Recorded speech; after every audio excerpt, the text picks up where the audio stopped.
दुनिया में एक जंगल था जहाँ पर हर एक चीज कागज से बनी हुई थी। घोंसले, दुकान, बर्तन, सभी चीजें कागज से बनी हुई थी। उस जंगल के सभी पक्षी आपस में हंसी खुशी रहा करते थे।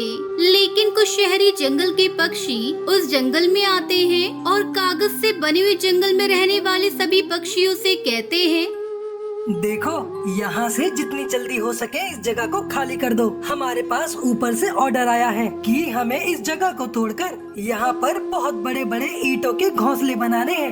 अगर तुम पक्षियों ने हमारे कहने पर इस जगह को खाली नहीं किया तो हम तुम्हें 7 दिन की मोहलत देते हैं। हम 7 दिन बाद इस जगह के ऊपर बुलडोजर चलवा देंगे।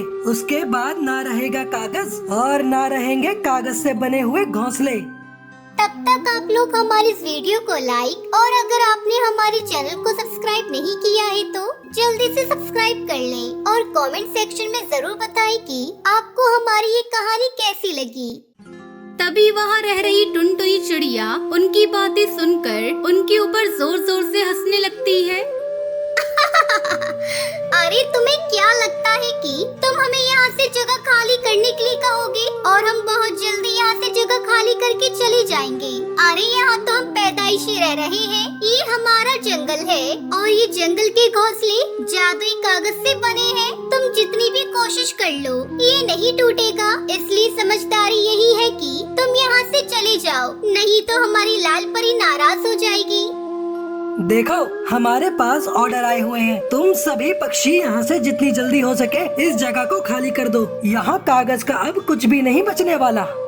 इतना कहकर कालू कौवा वहाँ से चला जाता है, जिसके बाद जंगल के सभी पक्षी आपस में बातें करने लगते हैं।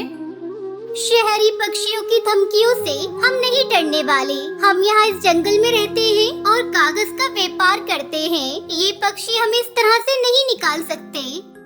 अगर उन्होंने कागज के घोंसलों को तोड़ दिया तो हम पक्षी कहाँ जाएंगे और काम कैसे करेंगे? अरे इस जंगल की चिंता करने की तो हमें कोई जरूरत ही नहीं है। तुम लोग भूल गए हो ये बात। कोई मामूली बात नहीं है। ये जादुई कागज का जंगल है। अब चिंता करने की कोई बात नहीं है। हम सभी आराम से रहेंगे और इस कागज के जंगल को छोड़कर कहीं नहीं जाएंगे। अगर कोई भी परेशानी आती है तो लाल परी हमें खुद बचा लेगी।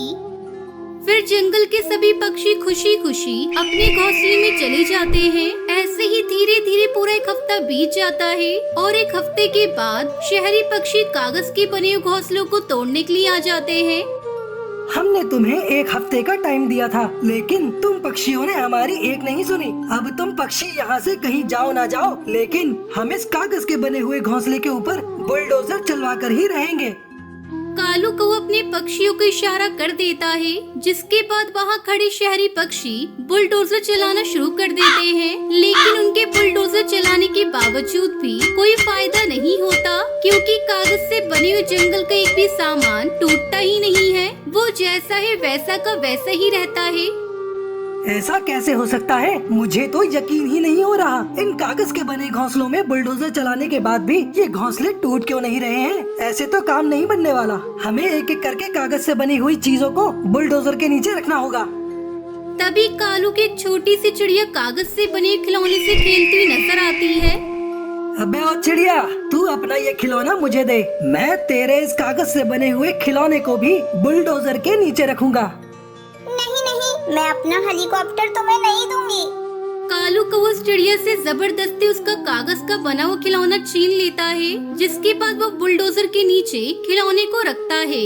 लेकिन बुलडोजर चलने के बाद भी उसका कागज का बना हुआ खिलौना टस से मस नहीं होता और वो जैसा था वैसा ही रहता है।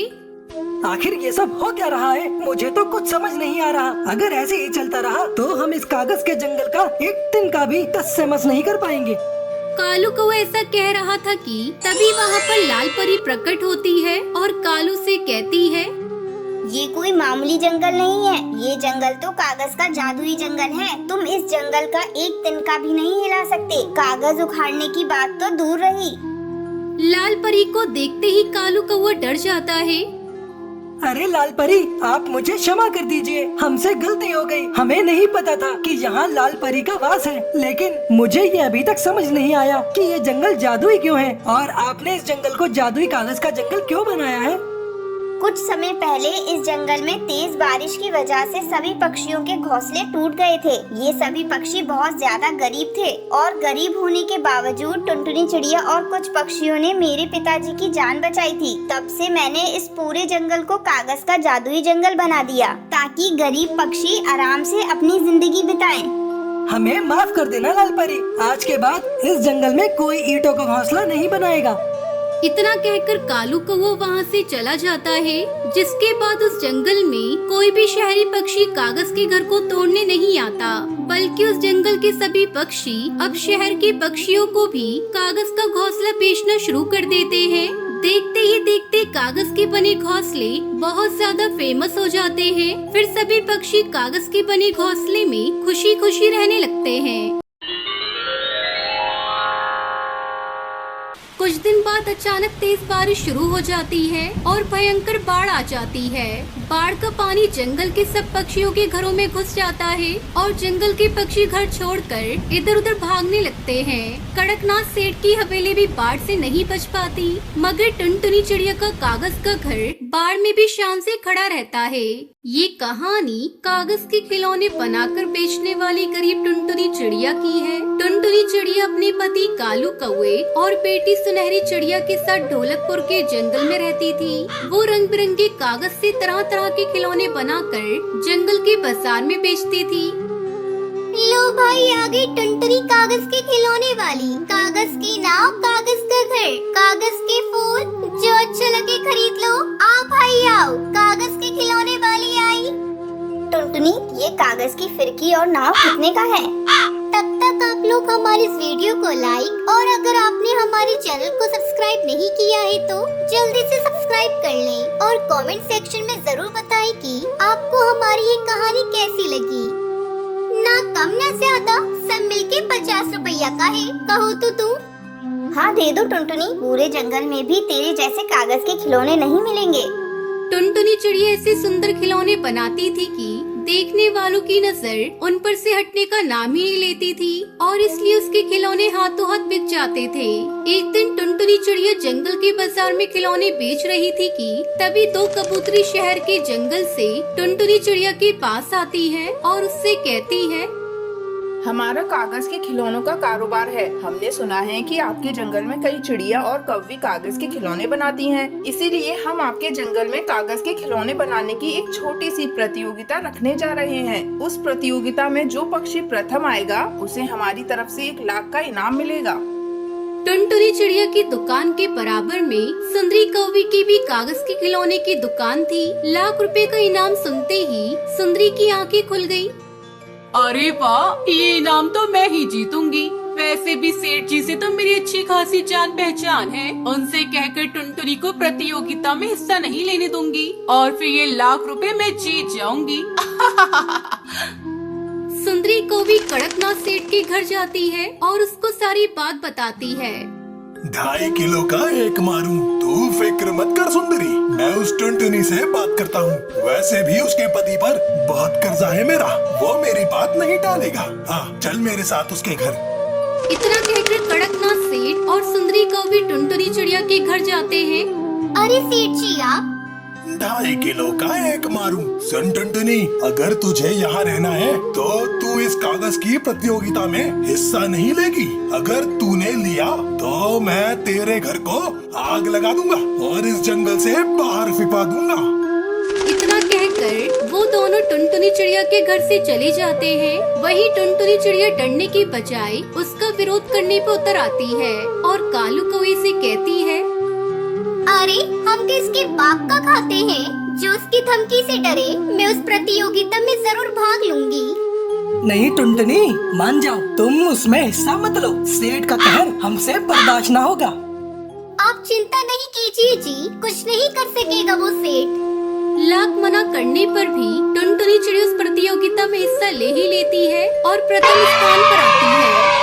हमें आपके बनाए पेपर टॉय बहुत पसंद आए टुनटुनी जी, इसलिए अब आप हमारे लिए खिलौने बनाएंगी और ये रहा 1 लाख का इनाम। बधाई हो। कड़कनाथ सेठ को जब इस बात का पता चलता है तो उसका खून खौल उठता है। वो टुनटुनी चिड़िया से दुश्मनी करने लगता है। 2.5 किलो का एक मारूं, हमारे मना करने पर भी ना मानी ये टुनटुनी, इसके साथ इतना बुरा करूँगा कि रूह कांप जाएगी। कड़कनाथ सेठ का एक भला पक्षी हरिया तोता टुनटुनी चिड़िया को सारी बात बताता है। फिर टुनटुनी चिड़िया कालू कौआ अपनी पत्नी को लेकर उस जंगल से नदी पार वाले जंगल आ जाते हैं। 2.5 किलो का एक मारू, कहाँ गए सब? सुनो पक्षियों, आग लगा दो इसके घर में। सेठ के ये कहते ही उसके पक्षी टुनटुनी चिड़िया के घर में आग लगा देते हैं। वहीं टुनटुनी चिड़िया कालू कौआ अपने लिए घर ढूंढने लगते हैं। जंगल के थोड़ी दूर जाने पर उन्हें घायल पक्षी मिलता है जो दर्द से करहा रहा होता है। कोई है? मुझे बहुत भूख लगी है, कुछ खाने को दे दो। मैंने कई दिन से खाना नहीं खाया। उसकी आवाज सुनकर टुनटुनी चिड़िया कालू कौआ वहाँ पहुँचते हैं। क्या हुआ आपको? आपके कैसे चोट लग गई? मैं अपने बच्चों के लिए दाना लेने जा रहा था। रास्ते में मुझे कुछ जंगली पक्षी मिल गए और उन्होंने मेरा ये हाल कर दिया। टुनटुनी चिड़िया अपनी पोटली में से उसे रोटी दे देती है। जैसे ही वो रोटी खाता है वो एक लाल परी में बदल जाता है। टुनटुनी चिड़िया कालू कौवे से देखकर हैरान हो जाते हैं। मुझे देखकर तुम दोनों हैरान मत हो टुनटुनी, तुम एक भली चिड़िया हो और मैं तुम्हारा इम्तिहान ले रही थी। तुमने अपनी भूख की परवाह नहीं की और मुझे अपनी रोटी दे दी। सुनो टुनटुनी, तुम कागज के खिलौने बनाती हो ना? आज से तुम्हारे हाथों में वो जादू होगा कि तुम अपने मन में जो भी सोचकर किसी कागज को छुओगी वो कागज वैसा ही बन जाएगा। ये कहकर वो लाल परी वहाँ से गायब हो जाती है। टुनटुनी चिड़िया खुशी से फूली नहीं समाती और वो इधर उधर से ढेर सारे कागज इकट्ठे करने में लग जाती है। इतने सारे कागज क्यों इकट्ठा कर रही हो टुनटुनी? कालू जी, हम इनसे अपना घर बनाएंगे, कागज का आलीशान घर। ये सुनकर कालू कौवा हैरानी में पड़ जाता है और टुनटुनी चिड़िया से कहता है, अरे ये क्या पागलपन सवार हो गया है तुम पर भला? कागज का घर तो पानी में गल सकता है, आग में जल सकता है और आंधी तूफान में उसके परखच्चे उड़ सकते हैं। आप देखते जाओ जी, ऐसा कुछ भी नहीं होगा। ये कहकर टुनटुनी चिड़िया दिन रात कागज का घर बनाने में लगी रहती है और एक आलीशान घर बना ही लेती है। फिर घर में लगे कागज को छूकर मनी मन कहती है, ये कागज लोहे से भी मजबूत हो जाए। बस टुनटुनी चिड़िया की ये कहते ही घर में लगा कागज लोहे से भी मजबूत हो जाता है। टुनटुनी चिड़िया और कालू कागज के बने घर को देखकर बहुत खुश होते हैं। कुछ दिन बाद अचानक तेज बारिश शुरू हो जाती है और भयंकर बाढ़ आ जाती है। बाढ़ का पानी जंगल के सब पक्षियों के घरों में घुस जाता है और जंगल के पक्षी घर छोड़कर इधर उधर भागने लगते हैं। कड़कनाथ सेठ की हवेली भी बाढ़ से नहीं बच पाती, मगर टुनटुनी चिड़िया का कागज का घर बाढ़ में भी शान से खड़ा रहता है। फिर टुनटुनी चिड़िया कालू कौआ अपनी बेटी सुनहरी के साथ कागज के बने घर में खुशी खुशी रहने लगते हैं।